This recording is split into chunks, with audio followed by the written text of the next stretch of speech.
Assalamualaikum warahmatullahi wabarakatuh. Jumpa lagi sama aku Iqbal Huda Nasibuan di channel aku. Kali ini kami akan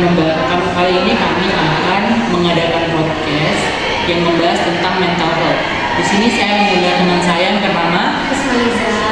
Baiklah, kali ini kami akan membahas tentang mental health. Jadi saya akan memberikan beberapa pertanyaan kepada Rismaliza mengenai mental health. Baik, pertanyaan pertama nih, menurut Risma sendiri, apa pentingnya kesehatan mental dalam kehidupan saya? Nah, kalau menurut aku kesehatan mental itu penting ya, Bal, dan juga teman-teman semua dalam kehidupan sehari-hari. Karena kalau mental kita sehat, otomatis kita bisa melakukan hal-hal yang positif, memberi hal-hal yang positif juga ke orang lain. Tapi kalau mental kita rusak, otomatis itu nanti akan mempengaruhi juga kepada kepribadian kita, masa depan kita. Kalau menurut aku, kesehatan mental itu penting banget sih. Karena kalau misalnya mentalnya sakit, apalagi di masyarakat yang kurang memahami hal itu, mungkin itu bakal bertambah kan. Dengan kesehatan mental itu kita juga, fisik kita juga jadi kuat karena mental kita kuat gitu kan. Iya. Pertanyaan selanjutnya, bagaimana cara Risma mengidentifikasi tanda-tanda gangguan mental pada diri seseorang? Nah, kalau menurut aku tanda-tanda yang pertama yang sangat mudah kita kenali itu yang pertama itu stres ya, Bang. Karena orang stres itu otomatis ya dia udah kena gangguan mental. Selain itu juga tanda-tanda lain seperti suka menarik diri dari sosial, nggak suka bersosialisasi, itu bisa jadi juga tanda-tanda bahwa seseorang itu mempunyai gangguan mental karena dia nggak mau membuka dirinya kepada masyarakat. Kalau introvert bagaimana? Nah, introvert ini beda lagi ya, Bang. Nggak semua introvert itu stres dan nggak semua orang stres itu introvert begitu. Jadi kalau dia sekedar introvert tapi dia nggak kena gangguan mental, misalkan banyak juga kan mahasiswa yang introvert tapi dia berprestasi begitu. Itu nggak selalu kena gangguan mental.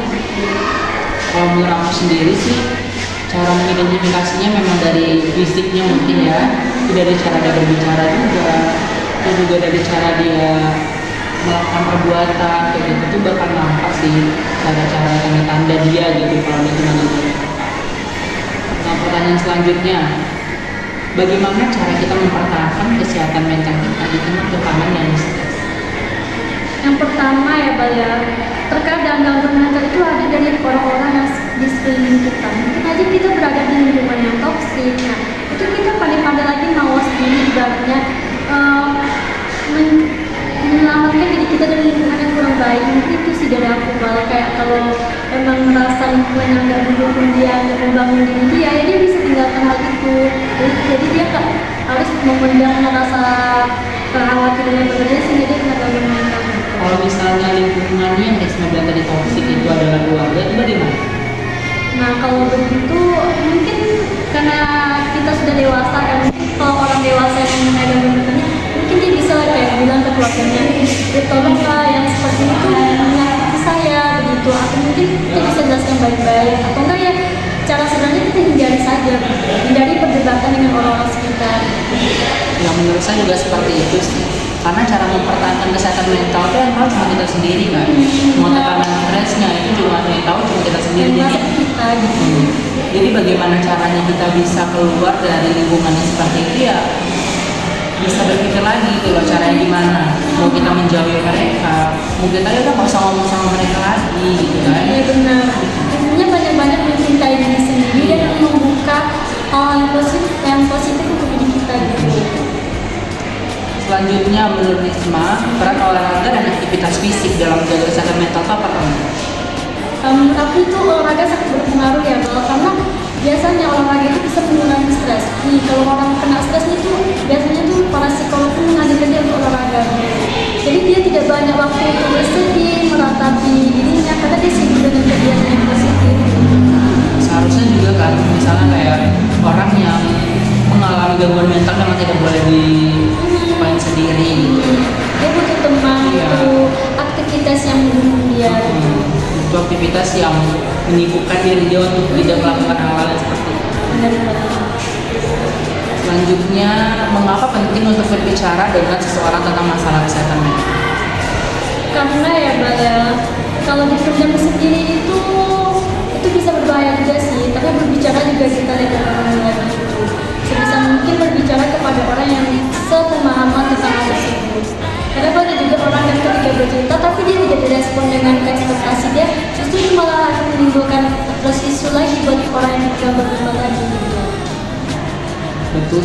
aku juga kayak gitu, karena penting banget gitu untuk berbicara dengan seorang yang mengalami kesehatan mental gitu, karena nggak semua orang gitu loh bisa tahu apa yang kita rasain gitu. Misalnya mereka melakukan suatu kesalahan terhadap kita harus ngomong gitu loh. Kita misalnya kayak sakit gitu pas dia ngomong, kita harus ngomong gitu. Juga tadi Risma bilang kalau misalnya kita ngomong sama orang ini, kalau misalnya di antaranya itu nggak ada yang kita percayai atau gimana, itu bagaimana? Ya solusinya kalau misalkan gangguan mental itu terlalu parah kan bahkan ya nggak apa-apa, diam aja gitu. Ibaratnya kita bisa cerita ke diri kita sendiri gitu, oh dan saya tuh nggak boleh kayak gini, nggak boleh kayak gini. Tapi kalau ya taraf gangguan mental itu sudah tinggi, nah orang-orang seperti ini jika tidak punya teman-teman kita, dia bisa ke psikiater, psikolog gitu kan. Orang-orang seperti itu bisa membantu mengatasi hal tersebut. Selanjutnya pertanyaan yang selanjutnya ini ada, bagaimana cara melindungi seseorang yang mengalami masalah kesehatan mental? Menurut aku ya tentunya orang-orang yang kena gangguan mental itu ya bang, mereka itu butuh support, butuh penyemangat.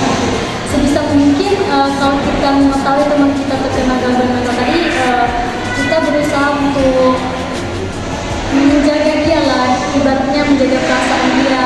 Biasanya orang yang udah kena gangguan mental ini mudah tersinggung, sedikit-sedikit cepat kepikiran gitu. Nah kita sebagai teman ya bantu dia, support dia buat keluar dari zona yang udah menjebak dia sehingga dia kena gangguan mental tadi gitu. Apabila misalnya nih dia nggak punya teman yang cerita, terus dia juga bingung gitu mau cerita sama siapa, juga teman-temannya juga nggak peduli sama kesehatan mental dia, itu bagaimana? Nah itu tadi bang, kalau itulah ibaratnya kalau dia emang masih bisa mengendalikan dirinya ya dia sebisa mungkin curhat ke diri sendiri aja nggak sih bang, atau enggak paling terdekat orang tua lah bang. Dan mungkin kan anak itu jauh dari orang tua, sejauhnya dia dari temannya dia pasti kayak kalau sama orang tua itu pasti lebih dekat, dia bisa cerita ke ibunya atau ke ayahnya senyaman dia aja gitu. Karena nggak mungkin sih, jangan juga sih orang yang nggak punya tempat cerita, minimal satu pasti ada gitu. Pertanyaan terakhir nih untuk Risma, bagaimana pengaruh media sosial terhadap kesehatan mental menurut Risma?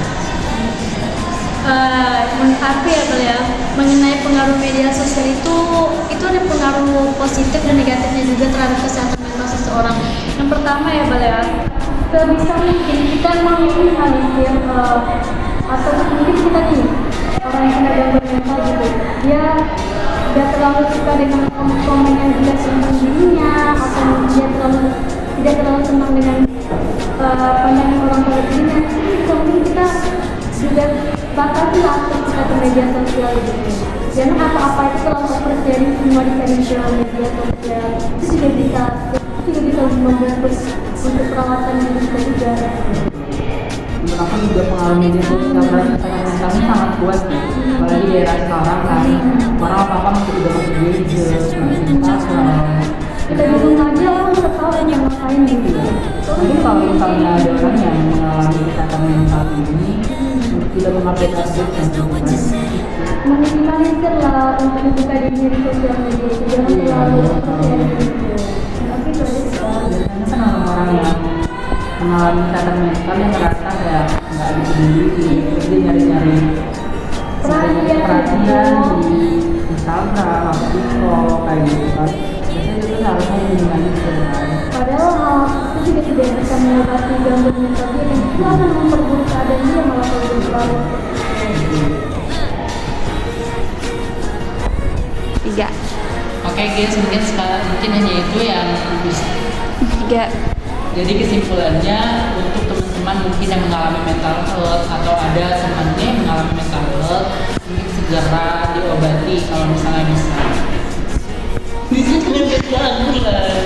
Tiga. Oke, kesimpulannya pada podcast kali ini mungkin ada dari teman-teman yang mengalami mental health atau ada temannya mengalami mental health, itu harus segera diobati.